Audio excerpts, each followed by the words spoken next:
A rancher stood in freezing rain staring at three strangers who just stepped off a stagecoach, a tired woman and two frightened children he'd never met. One decision would either save him or destroy everything he had left.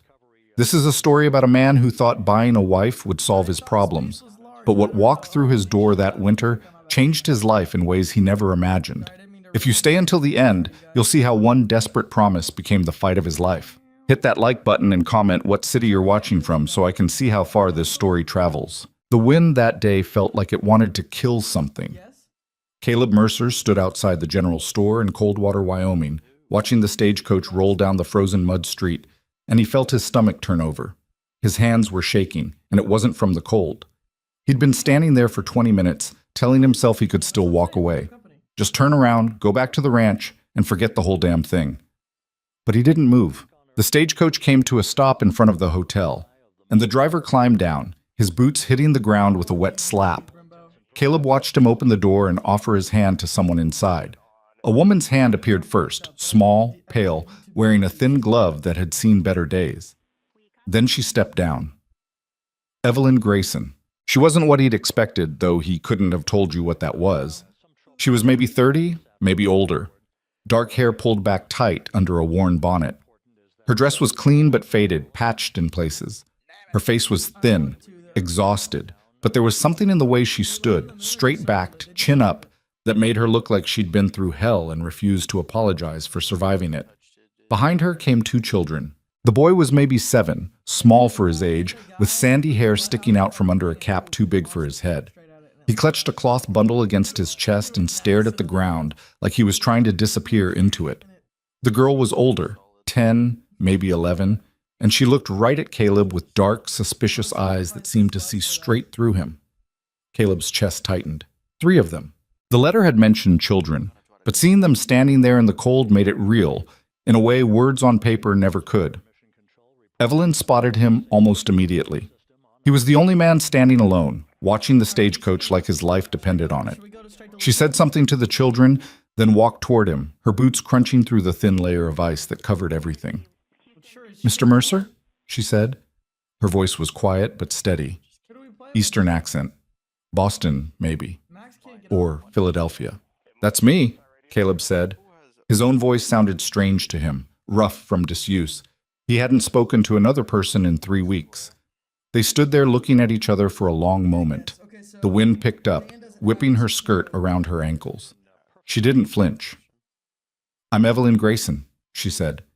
"These are my children, Noah and Clara." Caleb nodded. He tried to say something welcoming, something normal, but his throat felt like it was full of sand.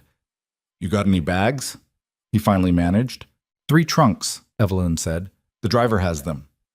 Caleb walked past her to the stagecoach and helped the driver unload 3 battered trunks that looked like they'd traveled halfway across the country, which they probably had. He loaded them into the back of his wagon, aware that people were watching from windows and doorways all along the street. Of course they were watching. A man like Caleb Mercer buying himself a wife through a newspaper advertisement? That was the kind of thing people talked about for months. When he finished loading the trunks, he turned and found Evelyn standing beside the wagon with her children. The boy was shivering. The girl's face was red from the cold, but she still had that hard, suspicious look in her eyes. "We should go," Caleb said. "It's a 2-hour ride to the ranch." Evelyn helped the children into the back of the wagon, tucking blankets around them, then climbed up onto the bench beside Caleb. He released the brake and snapped the reins, and the horses started forward. They rode in silence for the first mile. The town disappeared behind them, swallowed by the gray afternoon. The road, if you could call it that, was frozen mud and dead grass stretching out across flat, empty land that went on forever in every direction.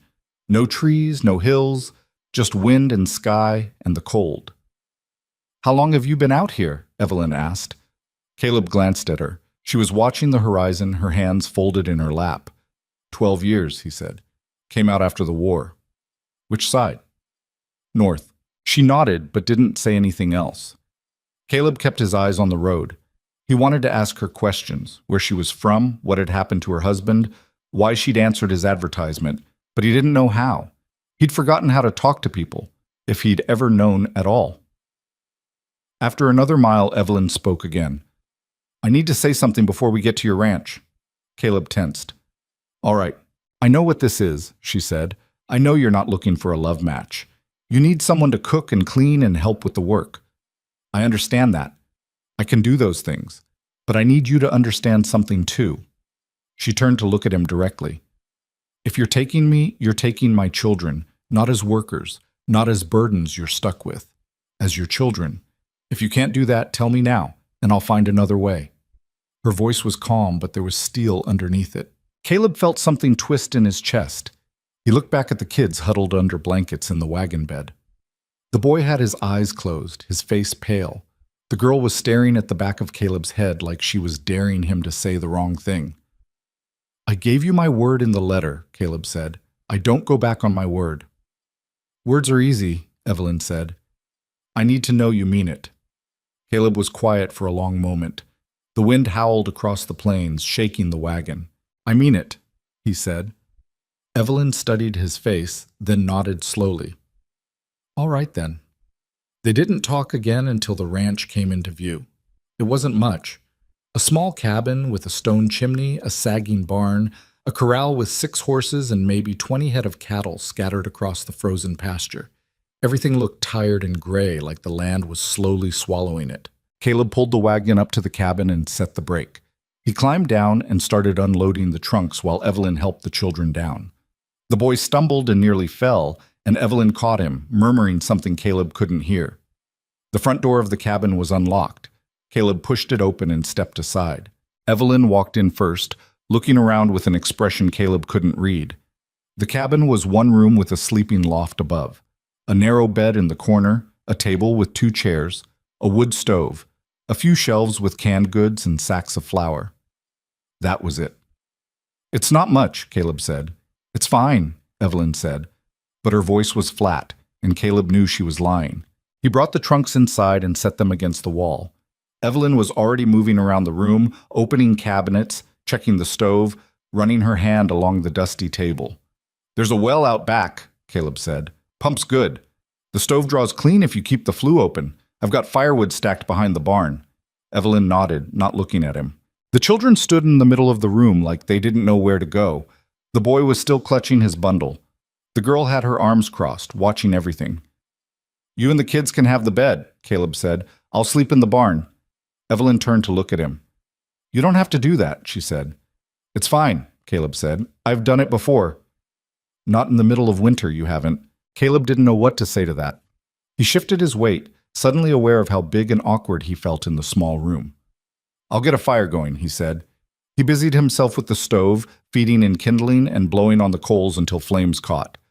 The warmth spread slowly through the room.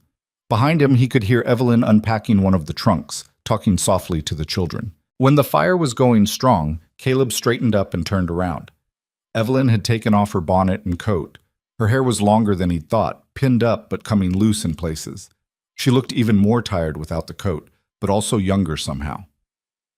I'll go check on the animals, Caleb said. Wait, Evelyn said. He stopped. She walked over to the stove and stood next to him, close enough that he could smell lavender soap, faint but there. Thank you, she said quietly, for the bed, for the fire, for not lying to me about what this place is. Caleb didn't know what to say to that either. It'll get better, he said, though he wasn't sure that was true. Evelyn gave him a small, sad smile. We'll see, she said. That first night was the longest night of Caleb's life. He did sleep in the barn, wrapped in every blanket he owned, listening to the wind tear at the walls and the horses shifting in their stalls. He barely slept. Every time he closed his eyes, he saw Evelyn's face when she first walked into the cabin, that careful blankness that meant she was trying not to cry.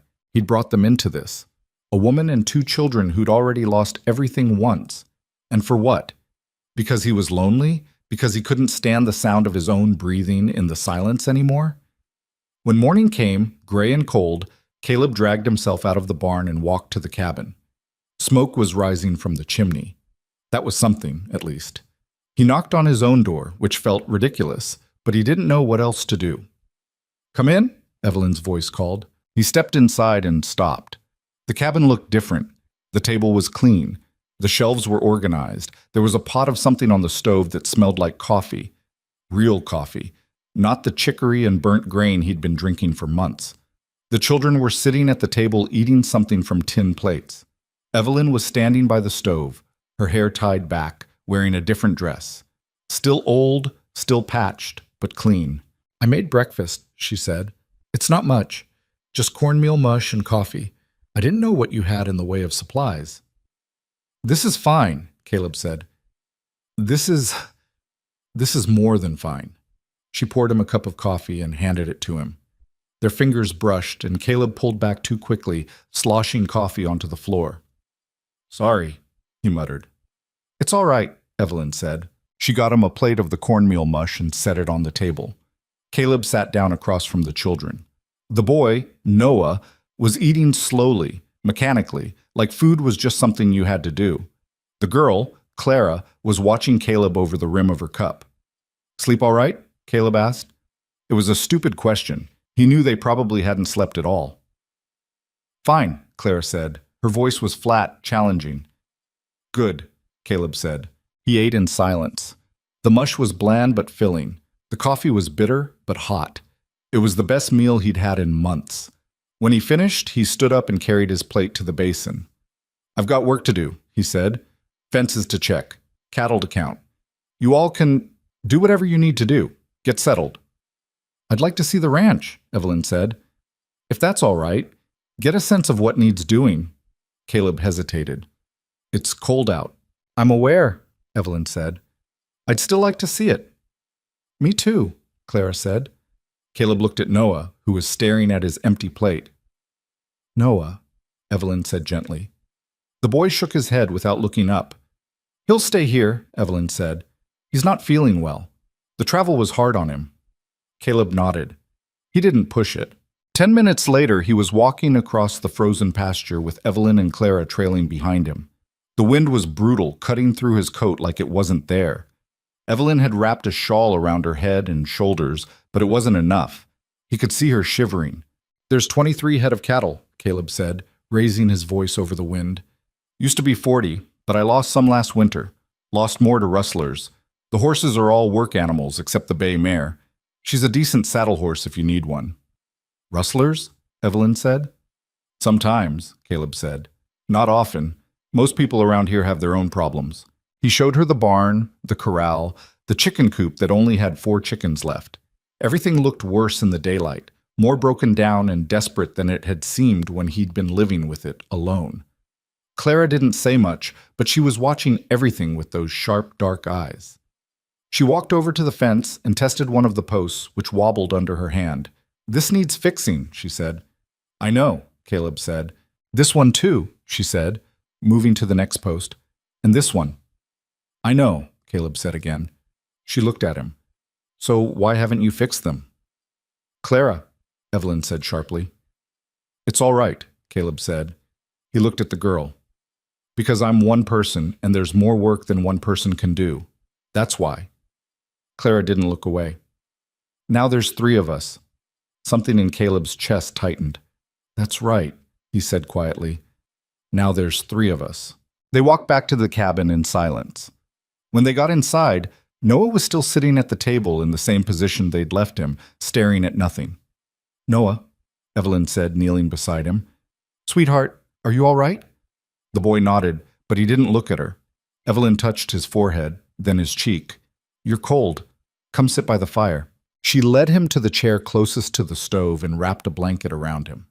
Clara sat down next to him and took his hand. Noah didn't react, didn't even seem to notice. Caleb stood by the door, feeling useless. "He'll be all right," Evelyn said, though she didn't sound sure. "He just needs time." "Yeah," Caleb said. He didn't know what else to say. The days that followed fell into a strange, uncomfortable rhythm. Caleb would wake up before dawn in the barn, feed the horses, check the cattle, then come to the cabin for breakfast. Evelyn always had something ready: cornmeal, beans, sometimes eggs if the chickens had laid. They'd eat in near silence, then Caleb would go back outside to work while Evelyn and Clara stayed inside doing whatever it was they did. Noah rarely left the cabin. The boy was like a ghost, pale and quiet, drifting from the bed to the table to the chair by the fire and back again. He barely ate. He never spoke unless someone asked him a direct question, and even then, his answers were 1 or 2 words at most. Clara was the opposite. She was everywhere, asking questions, testing things, watching Caleb work with an intensity that made him nervous. On the 3rd day, she followed him out to the barn without asking permission. "What are you doing?" she asked. "Mucking stalls," Caleb said. "Can I help?" "No." "Why not?" "Because it's dirty work." "I don't mind dirty work." Caleb stopped and leaned on his shovel. "Your mother know you're out here?" "She's washing clothes. She won't care." Caleb doubted that, but he didn't feel like arguing. "Fine. There's a spare shovel in the corner." Clara grabbed it and started working. She was small, but she was strong, and she didn't complain. They worked in silence for maybe 15 minutes before she spoke again. "How much money do you have?" Caleb looked at her. "What kind of question is that?" "A practical one," Clara said. "I heard you tell Mama that you lost cattle to rustlers and that you're behind on things. I want to know how bad it is." "That's none of your business," Caleb said. "It is if we're supposed to be a family," Clara shot back. "You can't tell us everything's fine if it's not. We're not stupid." Caleb felt his jaw tighten. "I didn't say you were." "Then answer the question." He stared at her for a long moment, then went back to shoveling. "Not enough. I've got maybe 2 months before I have to sell off more cattle to pay what I owe. After that," he shrugged. "After that, I don't know." "What do you owe money for?" "The land. Supplies? Feed? Can you get a loan?" "Not from any bank that'll lend to someone like me." "Someone like you?" "Someone who's already failing." Clara was quiet for a moment. "We're not going to fail." Caleb looked at her. "You don't know that." "Yes, I do," Clara said, "because we didn't come all this way just to starve on a different piece of dirt. We're going to make this work." There was something fierce in her voice, something that reminded Caleb of Evelyn. "All right then," he said. They finished mucking the stalls, and Clara went back to the cabin without another word. That night after supper, Evelyn asked if they could talk. Caleb felt his stomach drop. "All right." They stepped outside, leaving the children by the fire. The night was clear and brutally cold. Stars scattered across the sky like broken glass. "Clara told me what you said," Evelyn began. "About the money." "She shouldn't have asked," Caleb said. "She's scared," Evelyn said. "We all are. We need to know what we're facing." Caleb shoved his hands into his pockets. "I shouldn't have brought you out here. I thought I could make it work, but I was wrong. You and the kids would be better off somewhere else." "Don't," Evelyn said sharply. He looked at her. "Don't do that," she said. "Don't decide what's better for us. We made a choice to come here. We knew it wasn't going to be easy." "You didn't know it was going to be this bad." "No," Evelyn admitted. "But we're here now, and we're not leaving." "Why not?" Caleb asked. "You don't owe me anything." Evelyn was quiet for a moment, her breath misting in the cold air. "Because I've got nowhere else to go," she said quietly. "Because my husband died and left us with nothing but debts and shame. Because people back east looked at me and my children like we were garbage. Because at least out here we have a chance." Her voice cracked on the last word, and Caleb felt something break open in his chest. "I'm sorry," he said. "I don't need your pity," Evelyn said. "I need your honesty. If we're going to survive this, we need to know what we're up against." Caleb took a breath. "All right. The truth is I owe $800 to the bank in Coldwater.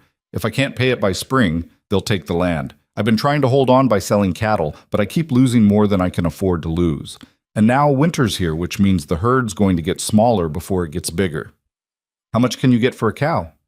$20? Maybe 25 if it's a good one." Evelyn did the math in her head. "So you'd need to sell 32 cattle to clear the debt." "If I sell that many, I won't have enough left to rebuild the herd," Caleb said. "I'll lose the ranch anyway, just slower." "Then we need to find another way to make money," Evelyn said. "There isn't another way out here," Caleb said. "Cattle's all there is." Evelyn looked out at the dark plains. "Then we'll figure something out." "You sound pretty sure about that." "I'm not," Evelyn said. "But I've learned that the only way to survive is to keep moving forward, even when you don't know where you're going." Caleb didn't say anything. He didn't know how. They stood there in the cold for another minute, then Evelyn went back inside. Caleb stayed outside a while longer, looking up at the stars and wondering how the hell he'd gotten himself into this mess, and wondering if there was any way out of it that didn't end with him losing everything. A week after Evelyn and the children arrived, Caleb took them into town. It was a mistake. He knew it the moment they climbed into the wagon, but Evelyn insisted they needed supplies, flour, salt, fabric for new clothes, and he couldn't argue with that. So they went. The ride was tense. Noah sat huddled under blankets, pale and silent. Clara stared out at the passing landscape with that same hard expression. Evelyn sat beside Caleb on the bench, her hands folded in her lap, her face carefully blank. When they rolled into cold water, people stopped what they were doing to stare. Caleb felt it like a weight pressing down on him. He pulled the wagon up in front of the general store and set the brake. "I'll get the supplies," he said. "You all can wait here." "No," Evelyn said. "We'll come with you." "Evelyn." "We'll come with you," she repeated. Caleb clenched his jaw but didn't argue. They climbed down from the wagon and walked into the store together. The proprietor, a thin man named Harlan Boone, looked up when they entered. His eyes went from Caleb to Evelyn to the children, and his expression shifted into something between pity and contempt. "Mercer," he said, "heard you brought yourself a family." "I need supplies," Caleb said flatly. 50 pounds of flour, 20 pounds of salt, 10 pounds of coffee, and whatever fabric Mrs. Grayson needs." "Mrs. Grayson now, is it?" Boone said, smirking. Caleb felt his hands curl into fists. "Just get the supplies, Harlan." Boone's smirk faded, but he turned to gather the items. While he worked, Evelyn walked over to the shelves where bolts of fabric were stacked. Clara followed her, running her hand along the cloth. 2 women were standing near the back of the store, whispering to each other and glancing at Evelyn. Caleb recognized them, Sarah Mitchell and Dorothy Vance, both wives of local ranchers. "Shameful," one of them said, not quite loud enough for Evelyn to hear, but loud enough for Caleb to catch. "Selling herself like that." "And those poor children," the other one added, "dragged all the way out here to live with a stranger." Caleb's jaw tightened. He started to say something, but Evelyn caught his eye and shook her head slightly. "Don't," she mouthed. He forced himself to stay quiet. Boone finished gathering the supplies and tallied up the cost. "That'll be $12. Caleb pulled out his money and counted it carefully. He had exactly $13.40 to his name. He handed over the 12 and pocketed the rest. "Put it on credit," he said. Boone raised an eyebrow. "You're already carrying a balance, Mercer." "I know. I'll settle it when I sell cattle in the spring." Boone hesitated, then nodded. "Fine. But you're running out of rope here." "I'm aware," Caleb said. They loaded the supplies into the wagon and climbed back in. As they were pulling away, a group of boys, maybe 12 or 13 years old, came running down the street. One of them pointed at Noah and Clara. "Hey, you the mail order kids." Clara's face went hard. Noah shrank back against his mother. "Keep moving," Caleb said, snapping the reins. "Bet your new pa don't even want you," one of the boys shouted. "Bet he's gonna send you back." Clara stood up in the wagon, and Evelyn grabbed her arm. "Sit down." "They can't talk to us like that," Clara said. "Sit down," Evelyn repeated, her voice sharp. Clara sat, but her hands were trembling with rage. They rode out of town in silence. Caleb could feel the tension radiating off all 3 of them. When they were far enough away that the town had disappeared behind them, Evelyn finally spoke. "I'm sorry," she said. "For what?" Caleb asked. "For bringing you into this, for making people talk." "They were already talking," Caleb said. "That's what people do out here. Talk. It's all they've got. It's not fair to the children." "No," Caleb agreed. "It's not." He glanced back at Noah and Clara. The boy was crying silently, tears running down his pale cheeks. The girl had her arm around him, whispering something Caleb couldn't hear. Something hot and sharp twisted in his chest. He'd done this. He'd brought them into a place where people looked at them like they were something shameful, something broken. And for what? Because he couldn't stand being alone? That night, after supper, Caleb went out to the barn and didn't come back. He sat in the hayloft with a bottle of whiskey he'd been saving and drank until the cold didn't bother him anymore. until he couldn't feel the weight of his own failure pressing down on his chest. He woke up the next morning to someone shaking his shoulder. It was Clara. "You need to come inside," she said. Caleb's head was pounding. His mouth tasted like ash. "Why?" "Because Noah's sick." That cut through the fog. Caleb sat up too fast and immediately regretted it. "Sick how?" "He's burning up. Mama's trying to cool him down, but she needs help." Caleb stumbled down from the loft and followed Clara to the cabin. When he walked inside, he found Evelyn sitting beside the bed, pressing a wet cloth to Noah's forehead. The boy's face was flushed red, his breathing shallow and fast. "How long's he been like this?" Caleb asked. "Since last night," Evelyn said. Her voice was calm, but her hands were shaking. "I thought it was just a fever, but it's getting worse." Caleb touched Noah's forehead. The kid was burning up. "We need to get him to a doctor," Caleb said. "The nearest doctor is in Coldwater," Evelyn said. "That's 2 hours each way." "Then we go now." "He can't make that trip. The cold will kill him." Caleb felt panic rising in his chest. "Then what do we do?" Evelyn looked at him, and for the first time since she'd arrived, he saw fear in her eyes. "I don't know," she whispered. Caleb rode into Coldwater like the devil was chasing him, pushing his horse harder than he should have in the cold. The wind tore at his face and his hands were numb on the reins, but he didn't slow down. Noah's fever had climbed so high that the boy had started shaking, his teeth chattering even though his skin felt like it was on fire. The doctor's office was above the barber shop, a narrow staircase leading up from the street. Caleb took the steps 2 at a time and pounded on the door. "Doc Harrison, open up!" Nothing. Caleb pounded again, harder this time, and finally heard footsteps inside. The door opened to reveal a gray-haired man in his 60s, spectacles perched on his nose, irritation written across his face. "What in blazes? Mercer? What are you doing here at this hour?" "I need you to come to my ranch," Caleb said. "The boy's sick, high fever, he's shaking. My wife doesn't know what to do." Harrison's expression shifted from irritation to professional concern. "How high is the fever?" "High enough that he's out of his head, saying things that don't make sense." "How long has he been like this?" "Since yesterday? Maybe longer. I don't know." Harrison stepped back into his office and started gathering supplies into his medical bag. "Could be pneumonia, could be influenza. Won't know until I see him." "How soon can you come?" "Give me 10 minutes to get my horse." "I'll pay you," Caleb said. "Whatever it costs." Harrison looked at him over his spectacles. "I know you will. Now get out of my way so I can work." The ride back to the ranch felt twice as long as the ride into town. Harrison followed on his own horse, his medical bag strapped behind his saddle. They didn't talk. There was nothing to say. When they reached the cabin, Evelyn met them at the door. Her face was drawn, exhausted, but she stepped aside to let Harrison through. "Where is he?" Harrison asked. "In the bed," Evelyn said. Harrison went straight to Noah and pressed his hand against the boy's forehead, then pulled back the blanket and listened to his chest with a stethoscope. The room was silent, except for Noah's ragged breathing. After what felt like an eternity, Harrison straightened up. "It's pneumonia," he said. "Early stages, but it'll get worse if we don't treat it."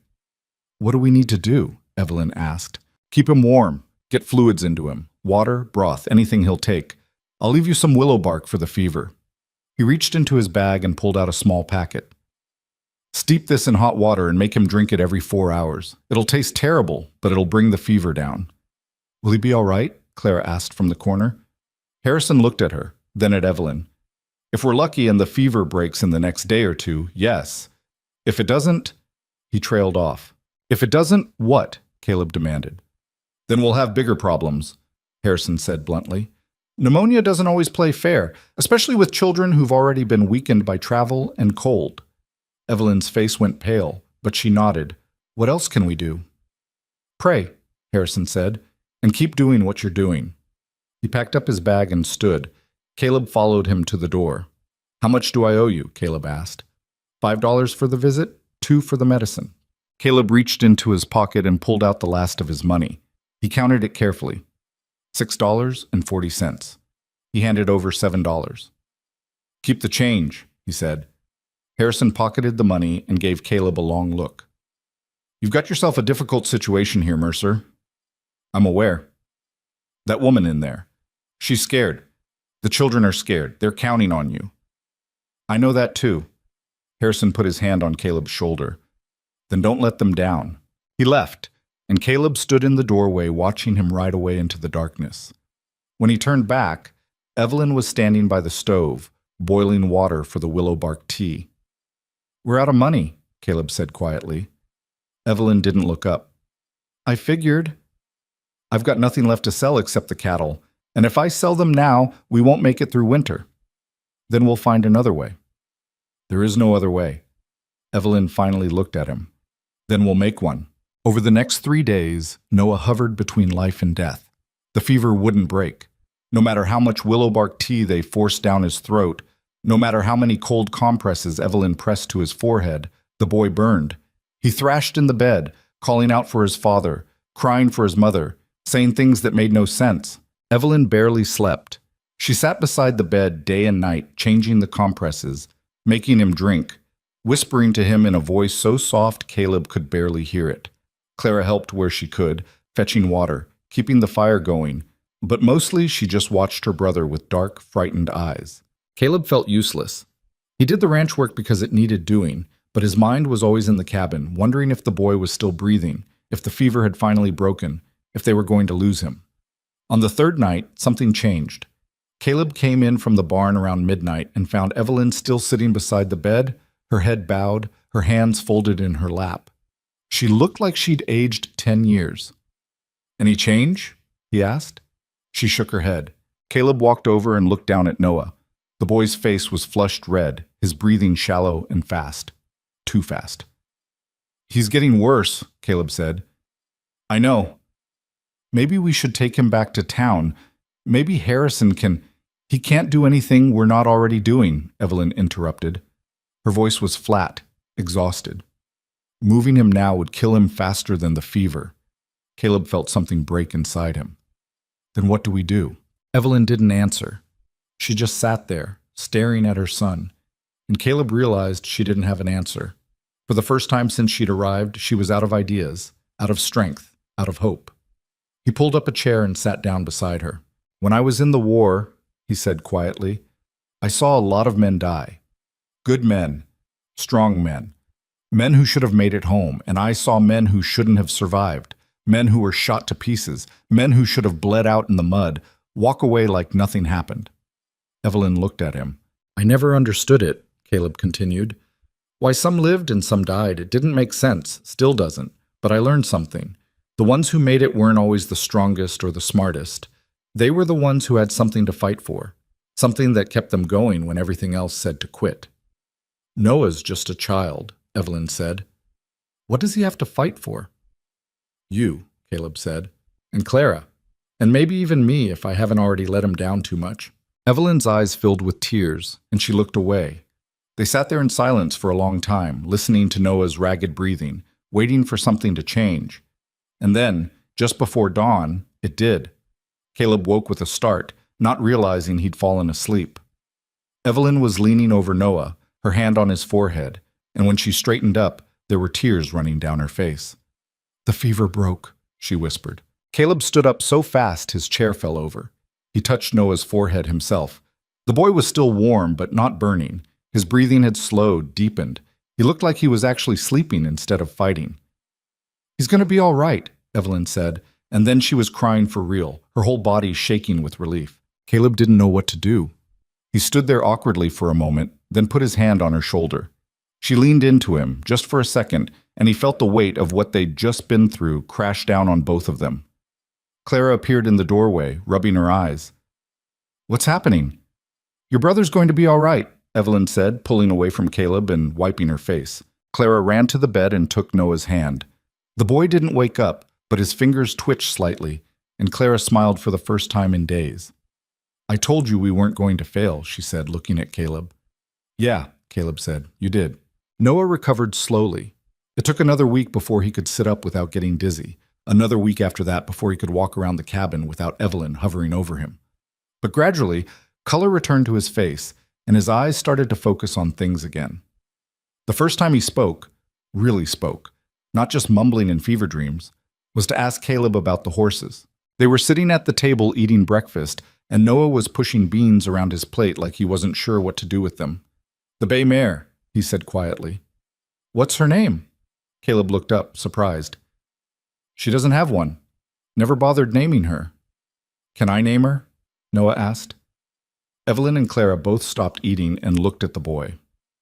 "Sure," Caleb said. "What do you want to call her?" Noah thought about it for a moment. "Willow?" "Why Willow?" Clara asked. "Because of the tea," Noah said. "The willow bark tea that made me better." Something caught in Caleb's throat, and he had to clear it before he could speak. "Willow's a good name."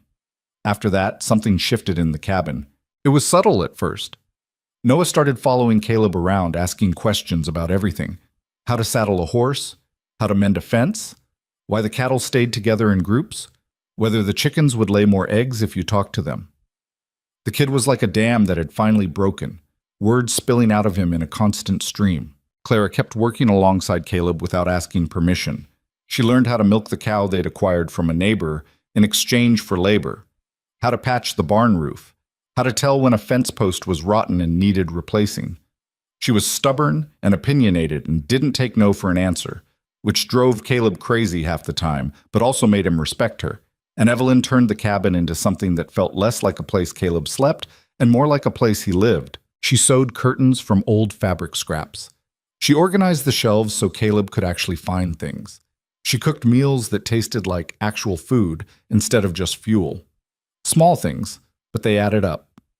One night, about 3 weeks after Noah's fever broke, Caleb came in from the barn to find the table set with plates and cups and a pot of stew that smelled so good his stomach growled. "What's the occasion?" he asked. "No occasion," Evelyn said. "Just thought we could use a proper meal." They sat down together, all four of them, and ate.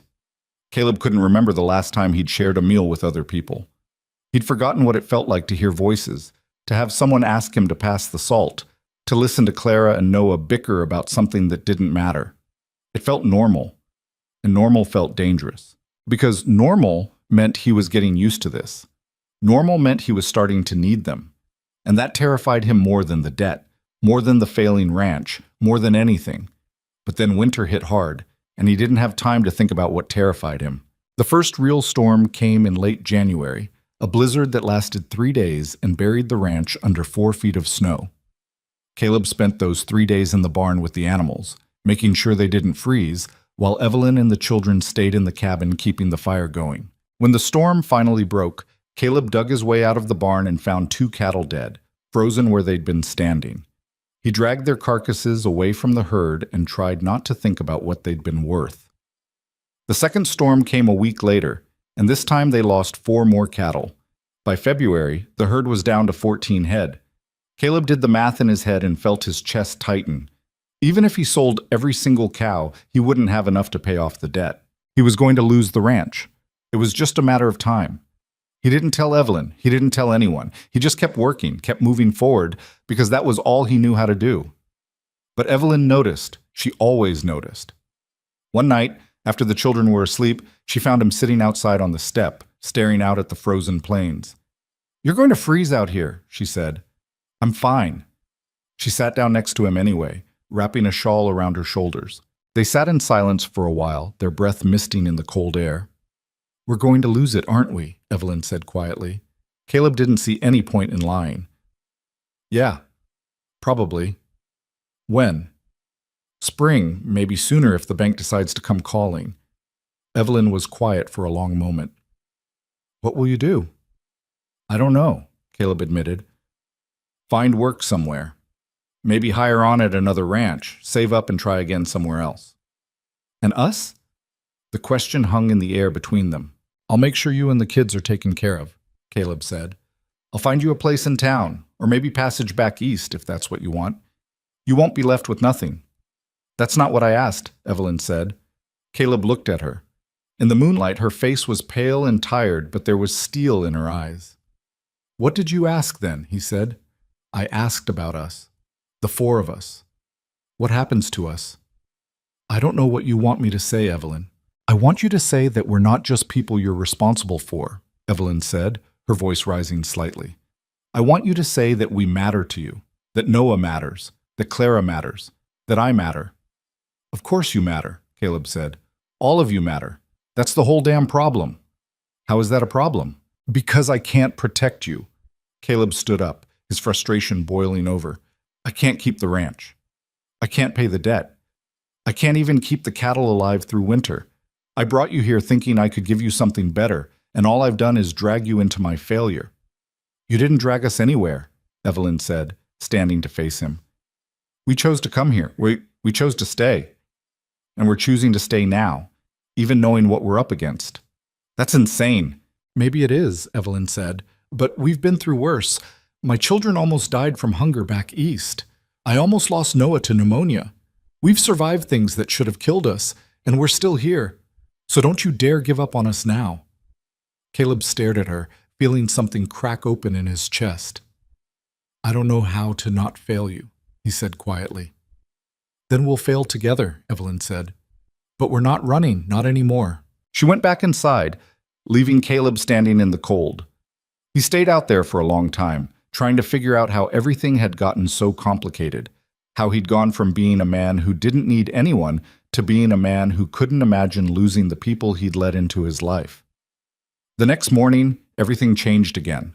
Caleb was in the barn feeding the horses when he heard riders approaching. He walked outside and saw 3 men on horseback coming up the road. He recognized the one in front immediately. Wade Hollister. Wade was a rancher who owned a spread about 10 miles west of Caleb's place. He was older, maybe 50, with a hard face and eyes that looked like they'd never smiled in their life. He'd tried to buy Caleb's land twice before, offering half what it was worth, and both times Caleb had told him to go to hell. Apparently Wade hadn't taken the hint. The 3 men pulled up in front of the cabin, and Wade dismounted. The other 2 stayed on their horses, their faces blank. Mercer, Wade said, heard you've been having some trouble. Nothing I can't handle, Caleb said. That's not what I heard. Heard you lost half your herd to winter. Heard you're behind on your debts. Heard the bank's getting ready to foreclose. Who told you that? People talk, Wade said, shrugging. Small town. Word gets around. Caleb felt his jaw tighten. What do you want, Wade? I want to help you out, Wade said. I'm prepared to make you an offer for this place. Fair market value. Enough to pay off what you owe and have a little left over to get you started somewhere else. I'm not selling. Don't be stupid, Mercer. You're going to lose this place anyway. At least this way, you walk away with something. I said I'm not selling. Wade's expression darkened. You've got a family now, a wife, children. You really want to put them through watching you lose everything? My family's none of your business. It is when you're too stubborn to see what's best for them. Caleb took a step forward. Get off my land. Wade held his ground. I'm trying to be reasonable here. No, you're trying to take advantage of me. Now get off my land before I make you. The 2 men on horses shifted slightly, their hands moving toward their belts. Caleb saw it and felt his whole body tense. Then the cabin door opened and Evelyn stepped out. She was holding Caleb's rifle. She didn't point it at anyone. She just stood there on the step, the rifle cradled in her arms, looking at Wade with calm, steady eyes. I believe my husband asked you to leave, she said. Wade looked at her, then at the rifle, then back at Caleb. You're making a mistake, he said. Won't be the first time, Caleb said. Wade mounted his horse and looked down at Caleb. When you lose this place, and you will, don't come crawling to me for help. Wasn't planning on it. Wade rode off, his men following.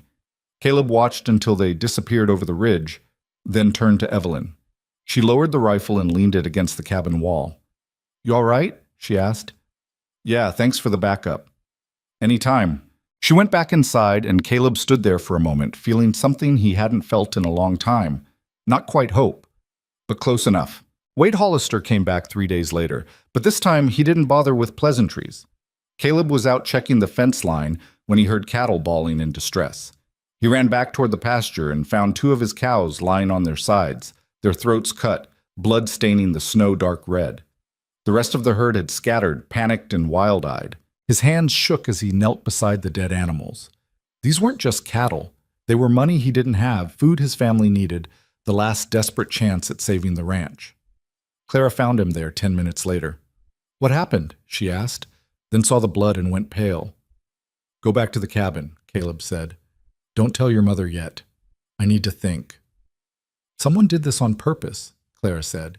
She wasn't asking. "Yeah. Was it that man, the one who came here?" Caleb didn't answer, but Clara read it in his face. "We should go to the sheriff," she said. "Sheriff's in Wade's pocket," Caleb said bitterly. "Has been for years. He won't do anything." "Then what are we going to do?" Caleb looked at the dead cattle, then at Clara's fierce, angry face. "I don't know yet." But he knew one thing. This wasn't going to stop. Wade wanted the land, and he was willing to destroy Caleb piece by piece to get it. That night after the children were asleep, Caleb told Evelyn what had happened. She listened without interrupting, her face growing harder with every word. "He's trying to break you," she said when he finished. "He's succeeding." "No, he's not." Evelyn stood up and walked to the window, looking out at the dark plains. "He thinks you're alone. He thinks you'll fold because you've got no one to help you." "I am alone," Caleb said. "The town thinks I'm a joke. The bank wants me gone. And Wade's got enough money and men to do whatever he wants." Evelyn turned to face him. "You're not alone. You've got me. You've got Clara and Noah. That's 4 people who aren't going to let that bastard take what's ours." "Evelyn, don't," she said sharply. "Don't tell me it's too dangerous. Don't tell me we should run. We've run before and it didn't save us. It just made us weaker." Caleb opened his mouth, then closed it. He didn't know what to say to that. "We stay," Evelyn said. "We fight, and we don't give Wade Hollister 1 inch of this land." Over the next 2 weeks, things got worse. Caleb woke up one morning to find the water pump broken, the handle snapped clean off. He spent half a day fixing it, only to discover the next morning that someone had poisoned the well. They had to haul water from the creek a mile away, breaking ice to get to it, carrying buckets back and forth until Caleb's shoulders felt like they were going to tear apart. Then the barn caught fire. It was the middle of the night, and Caleb woke to the smell of smoke. He ran outside in his bare feet and saw flames licking up the side of the barn, orange and hungry against the black sky. "Fire!" he shouted. "Everyone up, now!" Evelyn and the children stumbled out of the cabin, disoriented and terrified. Caleb was already running toward the barn, his mind racing. The horses were inside. If the barn went up completely, they'd lose everything. "Get buckets!" he yelled. "Fill them from the creek." Clara grabbed 2 buckets and ran. Noah followed her, stumbling in the snow. Evelyn ran to help Caleb with the barn doors. They got the doors open and smoke poured out, thick and choking.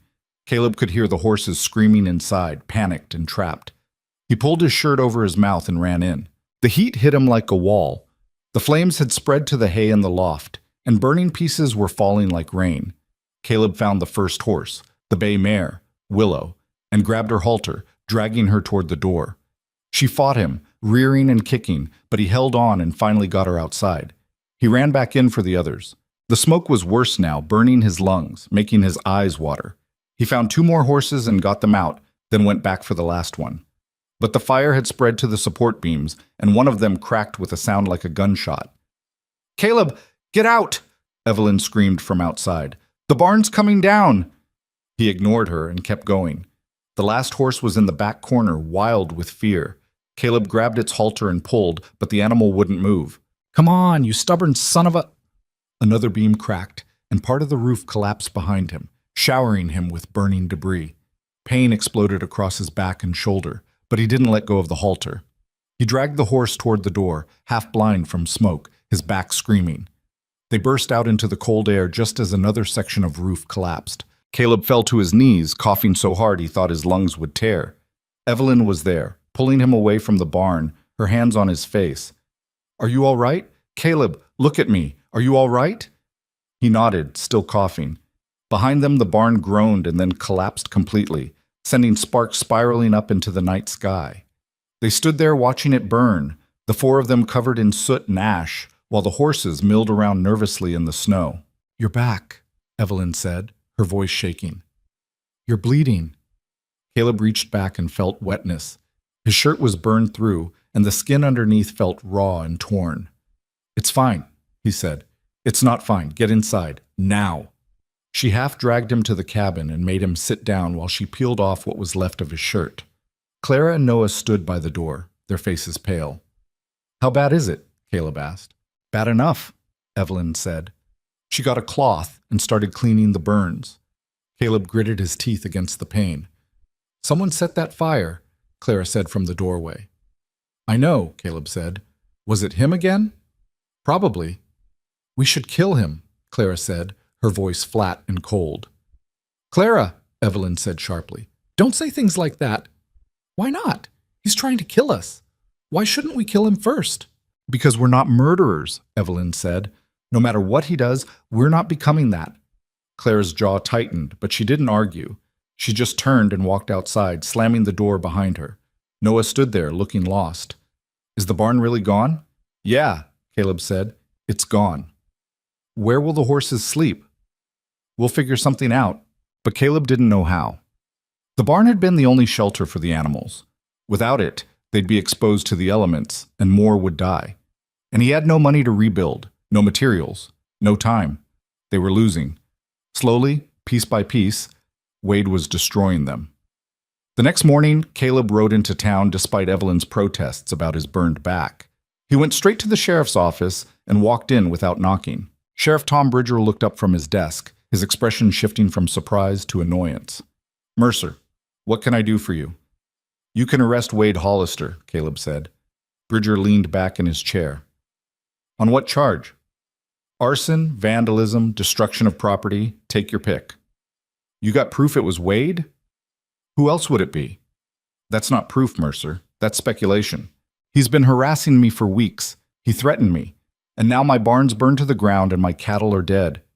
You know it was him. Bridger shrugged. Maybe it was. Maybe it wasn't. Point is, I can't arrest a man based on your feelings. Caleb felt rage building in his chest. He's trying to drive me off my land. Then maybe you should sell, Bridger said. Save everyone a lot of trouble. You're in his pocket, aren't you? That's why you won't do anything. Bridger's face hardened. Watch yourself, Mercer. Or what? You'll arrest me for telling the truth? I'll arrest you for disturbing the peace if you don't get out of my office right now. Caleb stared at him for a long moment, then turned and walked out. There was no point arguing with a man who'd already been bought. He rode back to the ranch feeling like he'd swallowed broken glass. When he got there, he found Clara and Noah working on building a makeshift shelter for the horses out of salvaged wood and canvas. Evelyn was helping them, her sleeves rolled up, her face smudged with dirt. Sheriff won't help, Caleb said, dismounting. Figured as much, Evelyn said. So we help ourselves. With what? We've got no barn, no money, and half our cattle are dead or scattered. What exactly are we supposed to do? We keep going, Evelyn said. That's what we do. We keep going until Wade gives up or until we die trying. Those are the only two options. Caleb wanted to argue, but he couldn't. She was right. So they kept going. They built the shelter, crude and ugly but functional. They rounded up the scattered cattle and moved them closer to the cabin where they could keep watch. They took turns staying up at night, watching for fires or intruders, sleeping in shifts. It was exhausting. It was hopeless. But they didn't quit. Then one night, Wade made his biggest mistake. Caleb was on watch, sitting on the cabin step with the rifle across his knees when he heard riders approaching. 3 of them, moving slow and quiet through the darkness. He stood up and raised the rifle. That's far enough, he called out. The riders stopped. One of them moved forward and moonlight caught his face. Wade Hollister. You're a stubborn man, Mercer, Wade said. And you're trespassing. Get off my land. This isn't your land anymore. The bank foreclosed on you this morning. I bought the note. This place is mine now. Caleb felt the ground shift under his feet. You're lying. Am I? Go ask Boone at the general store. He was there when the papers were signed. You've got until the end of the week to clear out. Like hell I do, Wade shrugged. You can leave peacefully, or my men can help you leave. Your choice. Behind Caleb, the cabin door opened. Evelyn stepped out, followed by Clara and Noah. Evelyn was holding the rifle again. You're not taking this place, she said. Wade looked at her and smiled. It wasn't a nice smile. You really want to fight me, woman? You and these children against me and my men? If that's what it takes, Evelyn said, then you're stupider than I thought. Maybe, Evelyn said, but we're not cowards, and we're not leaving. Wade's smile faded. You've got 3 days. After that, I'm coming back with enough men to burn this place to the ground with you in it, if that's what it takes." He turned his horse and rode off into the darkness, his men following. When they were gone, Caleb turned to Evelyn. Her hands were shaking on the rifle, but her face was set hard. "He's going to kill us," Caleb said quietly. "I know." "You should take the children and go. Get out before he comes back." "No." "Evelyn." "No," she repeated. "We're not running. Not from him. Not from anyone." "Then we're going to die here." "Maybe," Evelyn said, "but at least we'll die fighting for something that matters." Caleb didn't know what to say to that. He just stood there, feeling the weight of everything pressing down on him. The debt, the dead cattle, the burned barn, the wife and children who'd put their trust in a man who couldn't protect them. Clara spoke up from behind them. "We need help." Caleb turned to look at her. "There is no help. Wade owns this town." "Then we go to the people who don't live in town," Clara said. "The other ranchers, the farmers, the people who've been pushed around by Wade just like us." "They won't help," Caleb said. "They've got their own problems." "Maybe," Clara said, "but maybe some of them are tired of Wade pushing everyone around. Maybe some of them would help if someone just asked." Caleb looked at Evelyn, then back at Clara. "It's worth a try," Evelyn said. So the next morning, Caleb saddled Willow and rode out. He spent 2 days riding from ranch to ranch, farm to farm, talking to anyone who would listen. Most people turned him away. They were scared of Wade, or they didn't care, or they figured Caleb had brought his troubles on himself. But a few listened.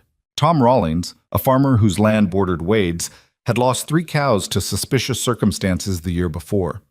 Martha Chen, who ran a small ranch with her 2 sons, had been forced to sell Wade half her land for pennies on the dollar when her husband died. John and Sarah Kowalski, newly arrived from Poland, had been cheated by Wade's men at the cattle market. None of them had enough power to stand up to Wade alone. But together? Maybe. "He's coming for me in 3 days, Caleb told them. "He says he's going to burn me out. I can't stop him by myself. But if we stand together, if we show him that he can't just take whatever he wants, maybe we can change things." "And if we can't?" Tom Rawlings asked. "What then?" "Then we lose," Caleb said honestly. "But at least we lose fighting instead of rolling over." There was a long silence. Then Martha Chen spoke up. "I'm in." One by one, the others agreed. By the time Caleb rode back to his ranch on the second night, he had 12 families who'd promised to stand with him. It wasn't much. Wade had more men, more money, more everything, but it was something. When Caleb told Evelyn what he'd done, she just nodded. "Good," she said. "Now we wait." The next day passed slowly. Caleb and the others prepared as best they could, gathering what weapons they had, positioning themselves around the ranch, making sure the children knew where to hide if things went bad. Noah stayed close to Evelyn, his face pale. Clara checked and rechecked the rifle, her jaw set tight. When the sun started to set on the 3rd day, Caleb saw riders on the horizon. A lot of riders. Wade was coming, and he'd brought an army. Caleb counted at least 20 men, all armed, moving toward the ranch in a steady line. His stomach turned over. "Get inside," he told Evelyn. "No."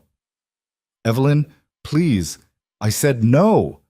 She stood beside him, the rifle in her hands. Clara was on his other side. Even Noah had picked up a length of wood, holding it like a club. The riders stopped about 50 yards from the cabin. Wade rode forward alone. "Last chance, Mercer," he called out. "You and yours can walk away right now. Otherwise, we're taking this place, and I don't care who gets hurt." Caleb opened his mouth to answer, but before he could, something happened. More riders appeared from the west, then from the north. Tom Rawlings, Martha Chen, the Kowalskis. All 12 families Caleb had talked to, plus a few more he hadn't expected. They rode in slow and steady, forming a line between Wade's men and the ranch. Wade's face went red. "What the hell is this?" "This is us," Tom Rawlings said. "And we're saying you've pushed enough people around, Wade. It stops here." "You don't know what you're doing," Wade said. "I'll destroy all of you." "Maybe," Martha Chen said, "but there's more of us than there are of you, and we're done being scared." Wade looked around at the faces staring back at him. His men were shifting nervously in their saddles, clearly not expecting this. "You're making a mistake," Wade said. "Probably," Caleb said, "but it's ours to make."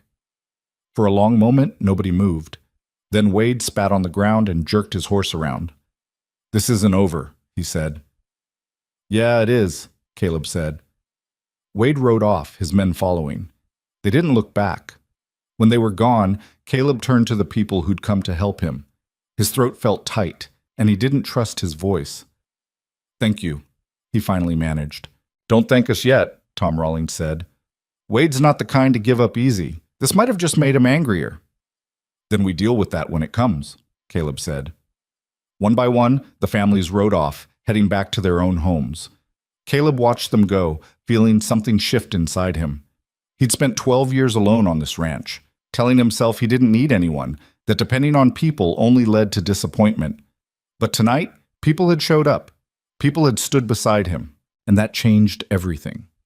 When the last rider disappeared over the ridge, Evelyn put her hand on his arm. "Come inside," she said. "You need to rest." "In a minute," Caleb said. He stood there in the cold darkness, looking out at the land he'd almost lost, the cabin that had become a home, the family he'd never expected to have. And for the first time in years, he felt something that might have been hope, but hope didn't pay debts. 3 days after Wade rode off, a man Caleb had never seen before showed up at the ranch. He wore a suit that looked expensive and out of place against the frozen Wyoming landscape, and he carried a leather satchel under one arm. "Mr. Mercer?" the man said, dismounting from a rented horse that clearly didn't like him. "That's me," Caleb said. He was out front repairing fence posts with Clara, both of them covered in mud and sweat despite the cold. "My name is Howard Finch. I represent First Bank of Coldwater. I'm here regarding your outstanding debt." Caleb's stomach dropped. "I know I'm behind. I'm working on it." Finch opened his satchel and pulled out a stack of papers. "According to our records, you owe $817. The note came due 4 days ago. We've been more than patient, Mr. Mercer, but the bank cannot extend your credit any further." "I just need until spring," Caleb said. "Once the calving season starts, I can sell enough cattle to—" "The bank's position is that you don't have enough cattle left to cover the debt, even with successful calving," Finch interrupted. "We've assessed the situation, and frankly, the numbers don't support further yanchi." Clara stepped forward. "What's he saying?" "He's saying the bank wants their money now," Caleb said quietly. "We have 30 days, Evelyn said from the cabin doorway. She must have heard the conversation and come outside. "The original agreement gave us until the end of March." Finch looked at her with thinly veiled disdain. "The agreement was made with Mr. Mercer as a single landowner. His circumstances have changed significantly since then. New dependents, additional expenses, reduced herd size. The bank has every right to call in the note early under such circumstances." "That's not legal," Evelyn said. "I assure you, madam, it is quite legal. Perhaps if you'd spent less time playing house and more time understanding the financial realities, you wouldn't be in this position." Caleb took a step toward Finch, his hands curling into fists. "Watch your mouth." Finch took a step back but held his ground. "Violence won't change the facts, Mr. Mercer. You have 2 weeks to pay the full amount, or the bank will foreclose. Those are the terms." "2 weeks? You just said the note came due 4 days ago." "I'm being generous," Finch said. "Mr. Hollister suggested we foreclose immediately, but I convinced the bank president to give you a final opportunity." So Wade was behind this too. Of course he was. "What if we can't pay in 2 weeks?" Evelyn asked. "Then the property becomes bank property, to be sold at auction. Mr. Hollister has already expressed interest in purchasing it." Finch climbed back onto his horse, clearly eager to leave. "I'll return in 14 days for payment. Good day." He rode off, leaving Caleb standing there feeling like he'd been punched in the gut. Claire's voice was small when she spoke. "Are we going to lose the ranch?" Caleb looked at Evelyn. Her face was pale but set. "Not if I can help it," he said, though he had no idea how. That night, after the children were asleep, Caleb and Evelyn sat at the table counting money. They had $43 in cash. Caleb had 3 horses he could sell, maybe 4 if he gave up Willow. That might bring another $60 if he was lucky. They had some tools, furniture, kitchen supplies, none of it worth much, but together maybe another $20 or $30. No matter how they added it up, they came up hundreds short. "We could sell the cattle now," Evelyn said. "All of them. We'd get maybe $200 for the whole herd in winter," Caleb said. Nobody's buying cattle right now, and even if they were, 200 doesn't come close to 800. What about taking out another loan from a different bank? No bank's going to lend to someone who's about to lose everything to another bank. And even if they would, I'd just be trading one debt for another. Evelyn was quiet for a long moment, staring at the pitiful pile of money on the table. There has to be something we're not thinking of, she said. There isn't, Caleb said. I've been over it 100 times. We don't have enough, and there's no way to get enough in 2 weeks. So that's it? We just give up? I'm not giving up. I'm being realistic. Evelyn stood up abruptly, her chair scraping against the floor. Realistic. That's what my husband used to say when he gambled away our savings. Be realistic, Evelyn. We're never going to have enough. Might as well enjoy what we've got.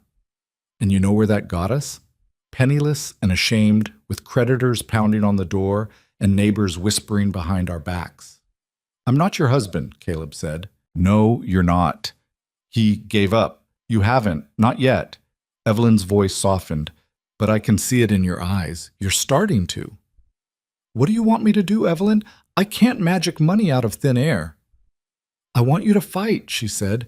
The way you fought to save Noah. The way you fought Wade when he came here with his men.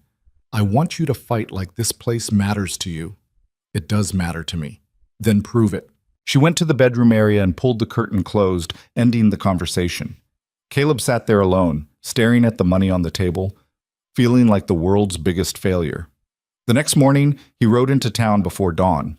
If he was going to lose the ranch, he was at least going to understand exactly how it happened. He found Harlan Boone opening up the general store and cornered him before anyone else was around. I need information, Caleb said. Boone looked nervous. About what? About Wade Hollister and the bank. How much is he paying them to push me out? I don't know what you're talking about. Don't lie to me, Harlan. You were there when the papers were signed. Finch said so. What's Wade promised them? Boone glanced around like he was worried someone might hear. Look, Mercer, I like you, but Wade's got reach I don't want to mess with. I'm not asking you to mess with anything. I just want to know what I'm up against. Boone was quiet for a long moment, then sighed. Wade didn't just buy your note. He bought notes on half the ranches in the county. He's been doing it for 2 years, working with the bank to squeeze people out when they can't pay. He gets the land cheap at auction, and the bank gets a cut of the profits when he resells. Caleb felt sick. How many people has he done this to? At least a dozen that I know of, maybe more. And nobody stopped him? How? He's got money, lawyers, the sheriff. What are people like us supposed to do? You could have warned me. Would it have changed anything? Boone asked.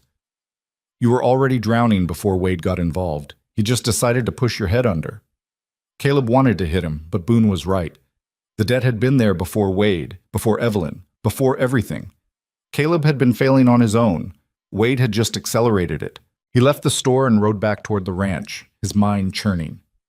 Halfway home, he passed Tom Rawlings' farm. On impulse, he turned down the road and found Tom in his barn, mucking stalls. Mercer, Tom said, looking surprised.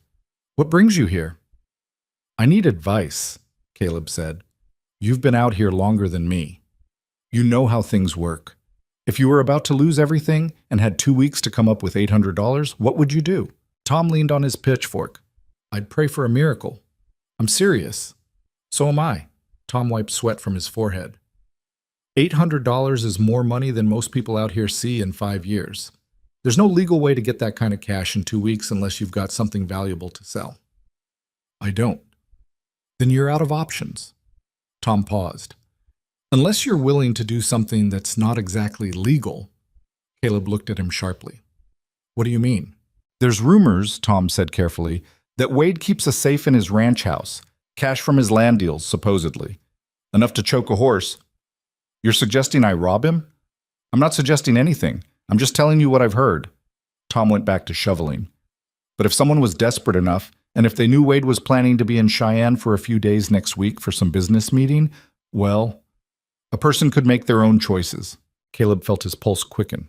That's insane. Probably, Tom agreed. But you asked what I'd do. And if it was between losing everything I'd worked for or taking back some of what a thief stole from other people, I know which one I'd choose. Caleb rode home slowly, Tom's words echoing in his head. He couldn't rob Wade.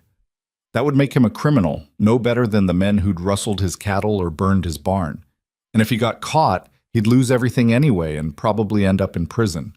But if he didn't do something, he'd lose everything anyway. When he got back to the ranch, he found Evelyn teaching Noah how to read from an old primer. Clara was outside chopping firewood with more force than necessary. Evelyn looked up when he came in. "Any luck?" "No," Caleb lied. "Nobody knows anything helpful." That night, he barely slept. He kept thinking about Wade's safe, about the money that might be inside, about whether he was capable of becoming the kind of man who would break into someone's house and steal. The answer should have been no. But as he lay there in the dark, listening to Evelyn's steady breathing and the children's soft snores, he wasn't sure anymore. The next few days crawled by. Caleb worked himself half to death trying to avoid thinking about Tom's suggestion, but it was always there in the back of his mind. Then Clara made it worse. She cornered him in the barn on the 5th day after Finch's visit. "I know what you're thinking about," she said. Caleb froze. "What?" "Stealing from Wade. I heard Tom Rawlings talking about it with Mama yesterday when they thought I wasn't listening." "Your mother knows?" "She knows, and she's not saying no." Caleb felt the ground shift under him. "That doesn't mean she's saying yes." "Doesn't mean she's not either." Claire crossed her arms. "I think you should do it." "Clara!" "He stole from us first. He killed our cattle. He burned our barn. He's trying to take our home. Why shouldn't we take something back?" "Because it's wrong." "Says who? The same people who let Wade do whatever he wants because he's got money? The sheriff who won't arrest him even when everyone knows what he's doing?" Clara's voice was fierce. "I don't care about what's right according to people like that. I care about keeping this ranch, about keeping our family together. And if I get caught, then we'll deal with it. But at least you'll have tried."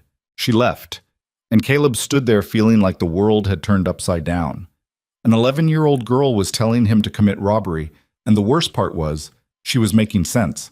That night he talked to Evelyn. "Clara says you know about Tom's suggestion," he said. Evelyn was washing dishes, her back to him. "I know." And I can't tell you what to do, Caleb. This has to be your choice." "But what do you think?" She turned to face him. "I think Wade Hollister is a thief and a bully who's been stealing from people for years and getting away with it because he can. I think the law won't touch him because he owns the people who are supposed to enforce it. And I think if someone took something back from him, I wouldn't lose any sleep over it." "That's not the same as saying I should do it." "No," Evelyn agreed, "but it's not the same as saying you shouldn't either." Caleb ran his hands through his hair. "If I do this and get caught, they'll hang me or throw me in prison for 20 years. Either way, you and the kids will be on your own." "We're already on our own if you lose this ranch," Evelyn said. "At least this way, there's a chance. A chance of going to prison. Or a chance of saving everything we've been fighting for." She walked over and put her hand on his chest, right over his heart. "I'm not going to tell you to do this," she said quietly, "but I'm not going to tell you not to, either. You're a good man, Caleb Mercer, better than you think you are, and whatever you decide, I'll stand by you." The next day, Caleb rode into Coldwater and carefully, casually, asked around about Wade's schedule. Sure enough, Wade was leaving for Cheyenne in 3 days for a week-long business trip. Caleb spent those 3 days preparing. He studied the layout of Wade's ranch from a distance, watching when people came and went, how many men Wade kept on the property, where the house was positioned. He told himself he was just gathering information, that he hadn't actually decided anything yet, but he knew he was lying to himself. On the night Wade left for Cheyenne, Caleb waited until everyone was asleep, then quietly got dressed and grabbed his coat. He was halfway to the door when Evelyn's voice stopped him. "Be careful." He turned and saw her sitting up in bed, her eyes reflecting moonlight from the window. "I will," he said. "And Caleb, come back. No matter what happens, come back. I promise." He rode through the darkness toward Wade's ranch, his heart pounding so hard he thought it might break through his ribs. Every instinct screamed at him to turn around, to go home, to find another way.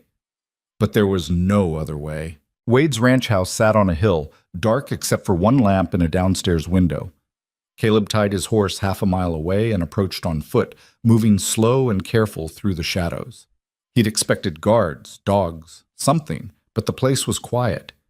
Maybe Wade was so confident in his power that he didn't think he needed protection. Or maybe this was a trap. Caleb pushed the thought away and focused on the house. Tom had said the safe was in Wade's study, a room on the first floor facing east. Getting in was easier than it should have been. A window in the back was unlocked, probably because Wade never imagined anyone would be stupid enough to rob him. Caleb climbed through and found himself in a kitchen. Moonlight filtered through windows, giving him just enough light to see. He moved through the house like a ghost, every creak of the floorboards making his heart stop. The study was exactly where Tom had said it would be, and there, behind a painting of some long-dead ancestor, was the safe. Caleb stared at it, his hands shaking. This was it. The moment where he either became a thief or walked away. He thought about Evelyn and Clara and Noah. He thought about the ranch, the cabin, the life they were trying to build. And he thought about Wade, sitting in some fancy hotel in Cheyenne, probably already planning how he'd auction off Caleb's land and add it to his empire. Caleb pulled out the crowbar he'd brought and positioned it against the safe's door. Then he heard footsteps. Someone was coming down the stairs. Caleb's blood turned to ice. He ducked behind the desk just as the study door opened and lamplight flooded the room. "I know you're in here, Mercer," Wade's voice. Caleb's mind raced. Wade was supposed to be in Cheyenne, unless he'd never left, unless someone had warned him. "You might as well come out," Wade continued. "I've got 3 men outside with rifles. You're not leaving here unless I let you." Caleb stood up slowly, his hands empty, his heart sinking. Wade was standing in the doorway holding a pistol, a satisfied smile on his face. "Figured you'd try something stupid," Wade said. "Tom Rawlings has a big mouth when he's drunk. He told one of my men all about your little conversation. I canceled my trip just so I could catch you in the act. I wasn't going to—" "Don't," Wade interrupted. "You were absolutely going to rob me. And now I've got you for breaking and entering, attempted theft, probably a dozen other charges. Sheriff Bridger's going to love this." Caleb felt sick. He'd failed. Worse, he'd walked right into Wade's trap like an idiot. "Here's what's going to happen," Wade said. "You're going to sign over your land to me right now. In exchange, I won't press charges. You and your little family can walk away with your lives and whatever you can carry. That's more than you deserve. And if I refuse, then you go to prison and I take the land anyway. Your wife and kids end up on the street with nothing." Wade's smile widened. "Your choice." Caleb stood there, trapped, seeing his whole world collapse around him. Then from somewhere outside he heard shouting and gunfire. Wade's head snapped toward the window. The gunfire outside got louder, closer, and Caleb heard men shouting in confusion. "What the hell?" Wade started, but he never finished. The study door burst open, and Tom Rawlings stood there with a rifle pointed at Wade's chest. "Drop the pistol, Wade." Wade's face went purple with rage. "Rawlings? You're part of this?" "Drop it," Tom repeated. Wade let the pistol fall to the floor, and Caleb grabbed it before he could change his mind. "What's happening out there?" Caleb asked. "Your wife happened," Tom said, not taking his eyes off Wade. "When you left tonight, she rode to every ranch in the county, told everyone what you were planning to do and why. Said if Wade caught you, he'd use it to take everything from all of us eventually. Half the county's outside right now, making sure Wade's men don't interfere." Caleb felt his legs go weak. "Evelyn did that? She's a hell of a woman, Mercer. Now let's finish this before Wade's hired guns figure out they're outnumbered." Martha Chen appeared in the doorway behind Tom, along with 3 other ranchers Caleb recognized. They looked grim and ready for a fight. "Safe's behind the painting," Tom said to them. "Get it open." 2 of the men went to work on the safe while Tom kept his rifle trained on Wade. Caleb stood there feeling like he was in a dream, unable to process what was happening. "You're all making a mistake," Wade said, trying to keep his voice steady. "Breaking into my home, threatening me with weapons. That's a hanging offense." "So is fraud," Martha Chen said, "and theft, and arson, and about a dozen other things you've been doing for years. You can't prove any of that." "Maybe not," Tom said, "but we don't need to. We just need what's in that safe." The men working on the safe finally got it open with a crowbar and a lot of force. Inside were stacks of cash, land deeds, and papers documenting transactions that made Caleb's stomach turn. "This is everything," one of the men said, pulling out the papers. "Proof of every crooked deal Wade's made in the past 5 years. Notes he bought from the bank for pennies, Land he stole, people he forced out. That's my property, Wade shouted. You can't just take it. Watch us, Tom said. They gathered everything from the safe, the money, the papers, all of it, and loaded it into sacks they'd brought. Wade stood there shaking with rage, his face twisted into something ugly. I'll have all of you arrested, he said. Every single one of you. You'll rot in prison for this. No, a new voice said from the doorway. They won't. Everyone turned to see Sheriff Bridger standing there, his badge glinting in the lamplight. But he wasn't alone. Behind him stood Doc Harrison, Harlan Boone, and a dozen townspeople Caleb recognized. Wade's expression shifted from rage to confusion. Tom, what are they doing here? Arrest these people. Bridger didn't move. Can't do that, Wade. What do you mean you can't? They broke into my house. They're stealing from me. Funny thing happened tonight, Bridger said slowly. A whole lot of people came to my office, told me some very interesting stories about your business dealings, about how you've been buying up notes from the bank, forcing people off their land, burning barns, killing cattle. That's slander. Maybe, Bridger said, but then Doc Harrison here remembered something. He treated a man 3 months ago who'd been beaten half to death by some of your hired hands. Man was too scared to press charges, but Doc kept records. And Boone remembered selling you kerosene the same night Mercer's barn burned down. Thought it was odd at the time, you buying that much fuel in winter. Wade's face had gone pale. You can't prove anything. Maybe not in court, Bridger admitted, but I don't need to. Because every person in this county now knows what you've been doing, and they're done being scared of you. You're supposed to work for me, Wade said, his voice cracking. I pay you. You used to pay me, Bridger corrected, but I just got a better offer. Folks took up a collection tonight, enough to cover my salary for the next year without your help. Turns out when people work together, they can do a lot more than one rich bastard ever could. Wade looked around the room at all the faces staring back at him.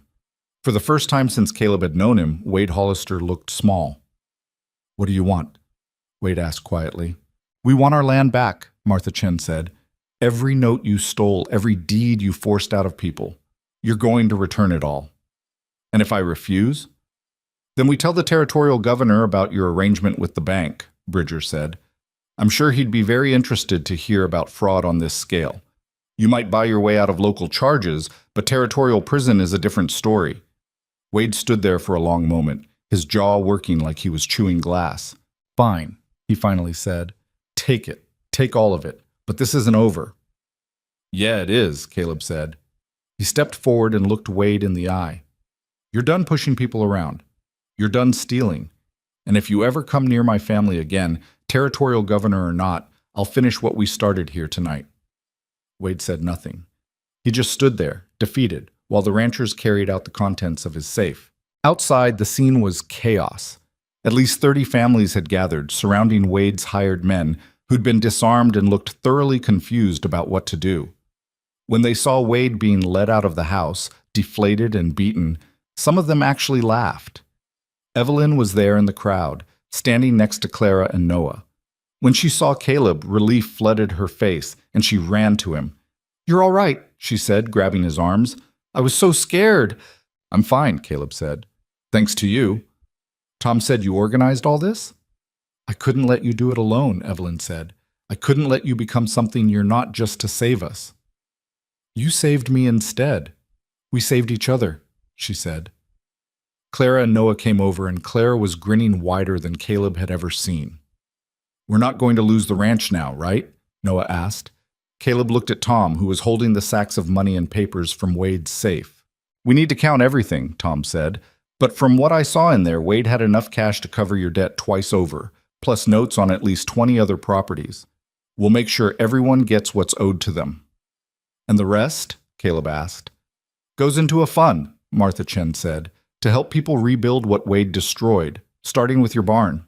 Caleb felt something break loose in his chest, something that had been wound tight for so long he'd forgotten what it felt like to breathe without it. I don't know what to say, he managed. Don't say anything, Tom said. Just help us figure out how to make sure this never happens again. Over the next 2 weeks, the county transformed.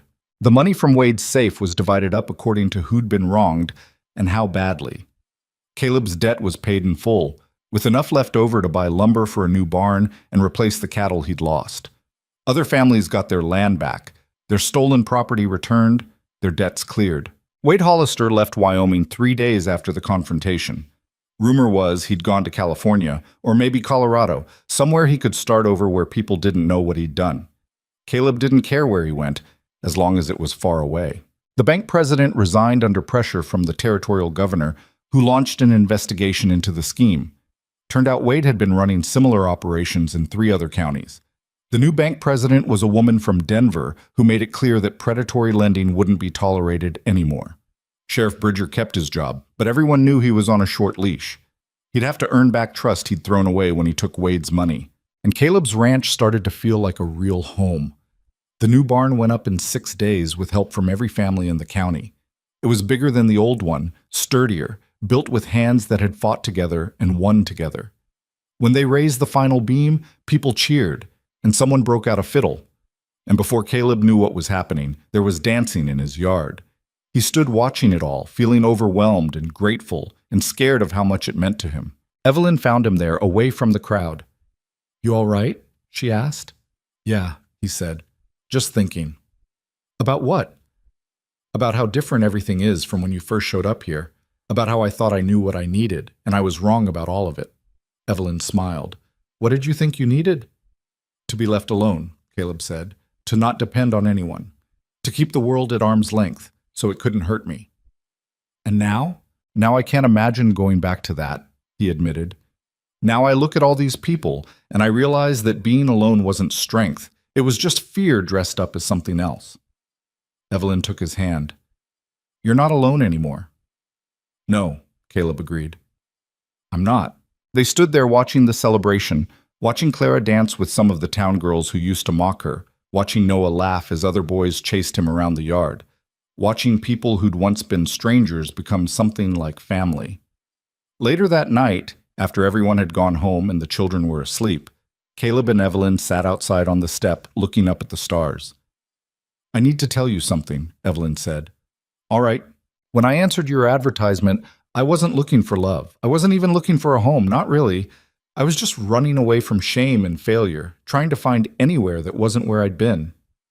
"I know," Caleb said. "But somewhere along the way, it changed," Evelyn continued. "This place changed. You changed. Or maybe I changed. I don't know. All I know is that I'm not running anymore. This is where I want to be, with you, with the children, on this ranch that we almost lost and fought to keep." Caleb felt his throat tighten. "I'm glad you're here. I'm glad you stayed when you could have left." "I'm glad you let us in," Evelyn said. "Even when you were scared, even when it would have been easier to stay closed off." They sat in comfortable silence for a while, listening to the night sounds of the ranch, cattle lowing in the distance, horses moving in the barn, wind rustling through grass. "Do you think Wade will come back?" Evelyn asked eventually. "Maybe," Caleb said. "But if he does, he'll find something different than what he left. He'll find people who aren't afraid anymore, people who know what they're capable of when they stand together." "And what are we capable of?" Caleb thought about everything they'd been through, the winter storms, the dead cattle, the fires and threats, the desperate plan that almost ended in disaster, the community that rose up when it mattered most. "More than we knew," he said, "more than I ever gave us credit for." Spring came early that year, or maybe it just felt that way because everything else had changed so much. The snow melted, revealing grass that had survived the brutal winter. Caleb's herd grew with successful calving, and he bought more cattle with money he'd saved from not having to pay Wade's inflated prices for feed and supplies. The new barn stood solid and strong, a reminder of what could be built when people worked together. Clara started school again, but this time the other children didn't mock her. They'd seen her mother ride through the night to save a man who wasn't even her blood father. They'd heard about how the Mercer family had stood up to Wade Hollister when no one else would. Clara was no longer the mail-order kid. She was someone who mattered. Noah gained weight and color, turning from a pale ghost of a boy into someone who laughed and ran and asked endless questions about everything. He spent hours in the barn with the horses, especially Willow, talking to them like they could understand every word. Maybe they could. And Evelyn transformed the cabin into something that felt permanent. She planted a garden in the yard. She sewed curtains that actually matched. She organized Caleb's tools so he could find them, cooked meals that didn't taste like desperation, and filled the space with small touches that said, this is a home, not just a place to survive. One evening in late April, Caleb came in from the fields to find Evelyn setting the table for dinner. Clara was helping her, and Noah was trying to sneak a piece of bread when he thought no one was looking. It was such an ordinary moment, nothing special about it, and that's what made it perfect. "Dinner's almost ready," Evelyn said. "Wash up." Caleb washed his hands and face at the basin, then sat down at the table with his family. They ate together, talking about their days, what cattle had been born, what Clara had learned at school, whether Noah had convinced the chickens to lay more eggs by singing to them. After dinner, Caleb went outside to do a final check on the animals. The sun was setting, painting the sky in shades of orange and purple that seemed impossible, too beautiful to be real. Noah followed him out. "Can I help?" the boy asked.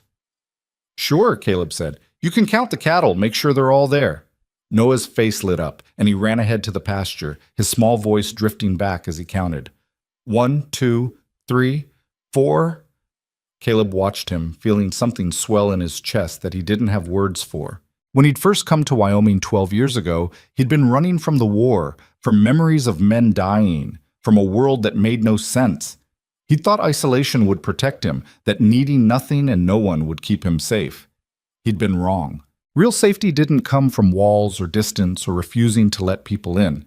It came from connection, from allowing yourself to care about something more than just survival, from building something with people who had your back when things got hard. It came from family, not the family you were born with necessarily, but the family you chose, the family you fought for, the family you built in a small cabin on a dying ranch in the middle of nowhere, with a woman who refused to give up, and children who deserved better than what the world had given them. "I counted 28, Noah called back. "Is that right?" "That's right," Caleb said. "Good job." Noah beamed and ran back to the cabin to tell his mother. Caleb stood there a while longer, watching the last light fade from the sky, feeling the cold wind on his face, but not minding it anymore. A year ago, he'd been alone, failing, drowning slowly in debt and silence. Now he had a family, a community, a reason to wake up that wasn't just duty or stubbornness, but something that felt like purpose. The ranch still wasn't easy. There would be more hard winters, more cattle lost, more struggles to keep food on the table and money in the bank. That was the nature of this life. And Caleb wasn't naive enough to think one victory over Wade Hollister meant everything would be smooth from now on. But now he wouldn't face those struggles alone. He went back inside and found Evelyn cleaning up from dinner while Clara helped, and Noah drew pictures on a piece of paper with a stub of pencil. "Everything all right out there?" Evelyn asked. "Everything's fine," Caleb said. She smiled, and he realized she wasn't just asking about the cattle. That night, lying in the darkness listening to his family sleep around him, Caleb thought about the advertisement he'd placed in the Boston newspaper all those months ago. He'd been looking for someone to cook and clean, someone to make the loneliness more bearable, someone to help him survive. He'd gotten so much more than that. He'd gotten a partner who was stronger than him in ways that mattered. He'd gotten children who challenged him and made him better. He'd gotten a reason to fight for something bigger than himself. He'd gotten a life worth living. And in the end, that was what mattered. Not the money or the land or the cattle, not defeating Wade or paying off the debt or building a new barn. What mattered was the people sleeping in this cabin, the community that had stood beside them, the knowledge that when everything fell apart, they'd found a way to put it back together. Not perfectly, not smoothly, but together. The next morning, Caleb woke before dawn like always. But instead of lying there dreading the day ahead, he got up feeling something that might have been contentment. He made coffee, started the fire, and watched the sun come up over the Wyoming plains that had once felt like a prison and now felt like home. Evelyn emerged from the bedroom, her hair loose around her shoulders, and came to stand beside him at the window. "Beautiful morning," she said. "Yeah," Caleb agreed. "It is." Bro. She leaned against him, and he put his arm around her shoulders, and they stood there watching the light spread across their land. Behind them, Clara and Noah started to stir, their voices soft and sleepy. And Caleb Mercer, the lonely rancher who'd thought he'd die alone on this failing piece of ground, realized he'd found something he never knew he was looking for. He'd found belonging. Not through blood or birthright, but through choice and struggle and the stubborn refusal to give up on people who'd refuse to give up on him. The ranch would survive. What is that? They'd make it through winter and Dude, is it the drought fucking Loch and Ness whatever else Monster? came their way. Because they weren't doing it alone anymore. Translate. And that made all the difference. She hates you all. That's a boat. That's a Loch Ness Monster, I think.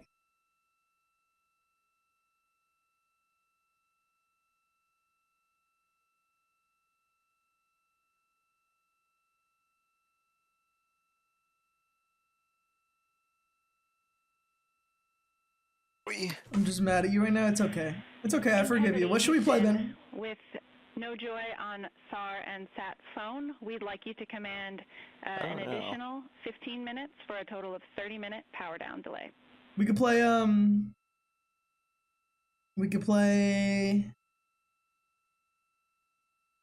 Phasmophobia. Phasmophobia. Yeah. I haven't heard that name in years. Exactly. My god, my cat's rubbing his asshole on my carpet. Ew. No, that game is lame. Game's pretty lame. Okay, then what should we play? Lily, excuse me. Hey, Jackie, we just got the Master Diver on the Star. Why does your logo look like a... Why does your profile picture look like a law firm logo? Who?